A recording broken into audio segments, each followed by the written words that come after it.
we're going to see if we can't pull this thing here apart. Figure out what's wrong with the AC.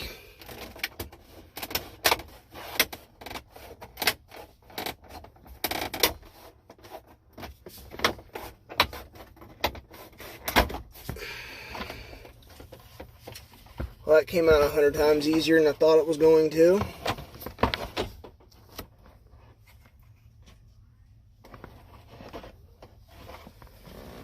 Well, now, see if I can get my multi-tool here. We'll see if we can't pry this thing apart. I'm trying to do it with one hand. Give me a minute here. I did not come prepared. Okay.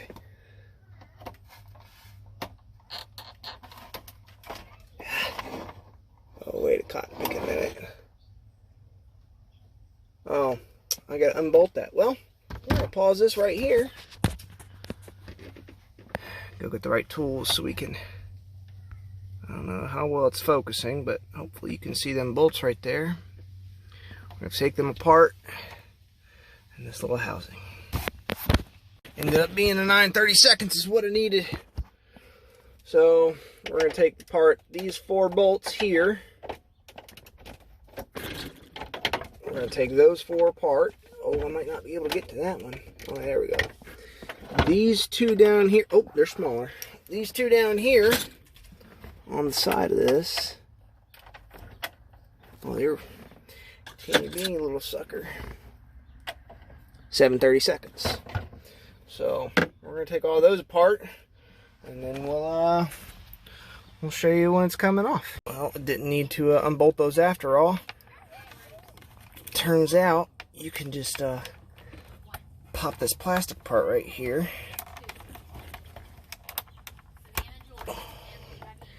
And if you're real gentle with it, you can wiggle it out a little bit at a time. It's so old and brittle that I'm afraid it'll break, so I'll be real careful with it. Oh, there it goes. Just like that. Nothing to unbolt. Now I've got that off. On to the next part. Okay. These 4 little bolts, some are kind of screw. It's kind of a weird combination. Came out of these 4 locations here. And so now it's free. Slides really easy in and out. The only thing that's kind of a trouble is you got to give a little bit of a push on the bottom right here so that lip can pop on over. And again, everything's real brittle. It's already starting to crack. You just got to be real slow with it and take your time, and it'll come right out. All right. It did in fact slide out. Now, here's where things get a little bit tricky. A bunch of wire attachments on the back. Part of it's for the vacuum, and part of it's for the electronic control portion. What we need to get to is on the inside of here. These vacuum control pieces, you'll see them later. They run this way. There's 4 of them. And there's an O-ring on the inside of there that dry rots over time. And I don't know if they're broken or if they've just shrunk and now it's not able to hold vacuum, but we're going to tear into that.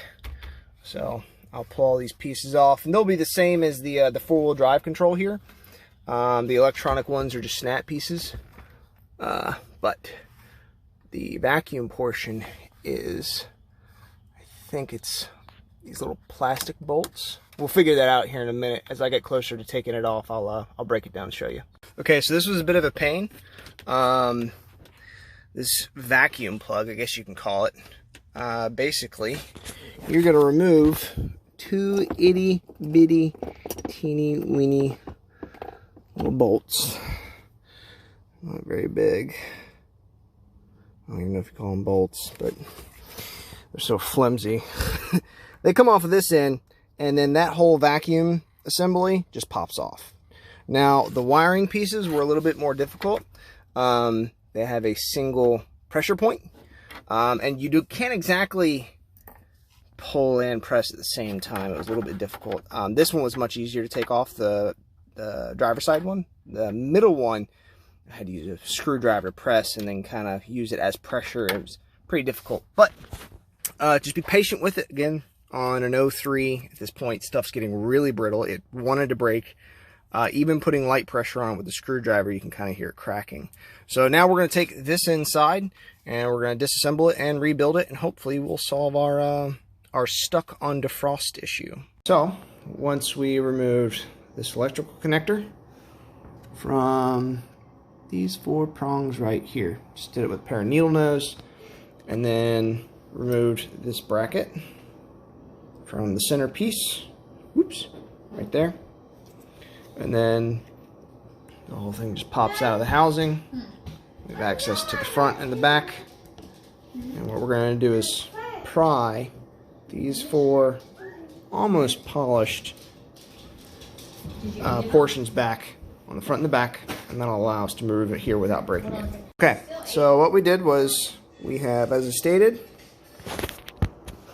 we've kind of pried these pieces up, both the top and the bottom, and then I used a flathead, a very, very small flathead, to pry these pins up right here, and then very slowly and gently just begin to wiggle at it. Oop.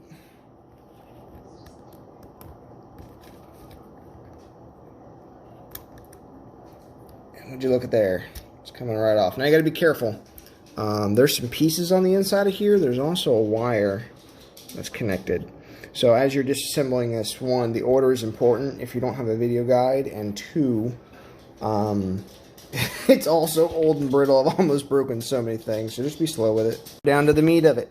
Alright, so the spring and sort of a placement washer. You notice on one end it's flush, and on the other it's kind of recessed.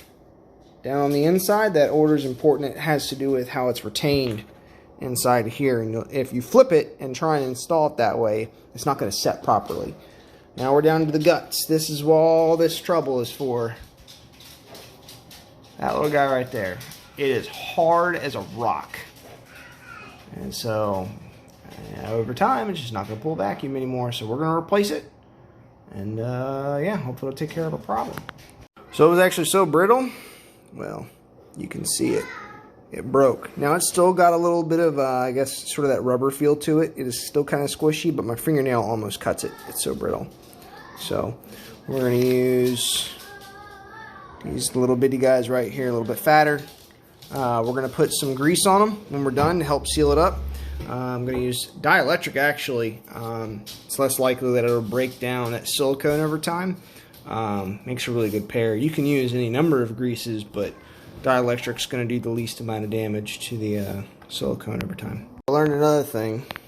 So this one's done, but when I reinstalled it, when you remove these, there you go.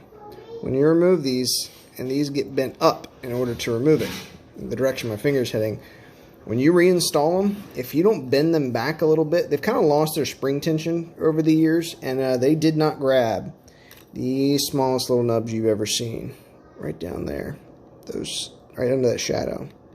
It's such a low recess that if you don't reapply spring tension with some type of pliers or something, bend it past it so it can snag down, it'll just keep falling back off. So that took me a minute to figure out. But yeah, 1 down, 3 more to go. Last little tip before we put it all back together.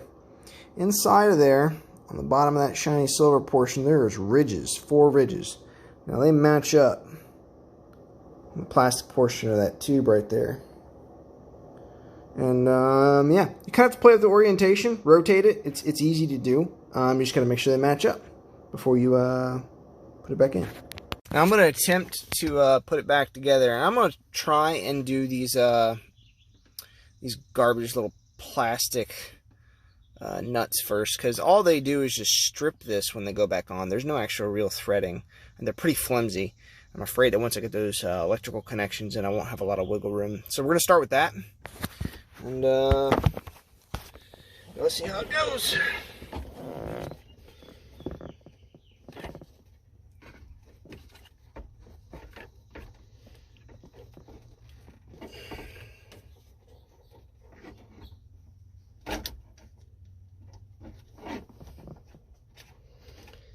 So I'm actually able to get them started about halfway by finger, and because all they're doing is biting into it, I'm wondering if I can just come back here.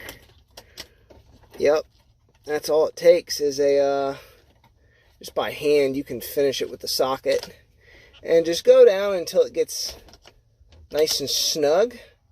It's going to stop at some point, but what it's done is it's bottomed out this sort of rubber-based coupling. And just look down the inside to make sure everything's all nice and flush, which it is. And what you're going to do is snap in your 2 electrical connectors again.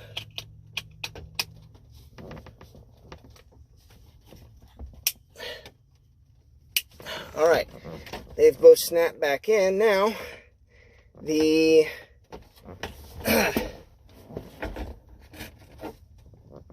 I'm actually going to see if I can test this before I reassemble it all.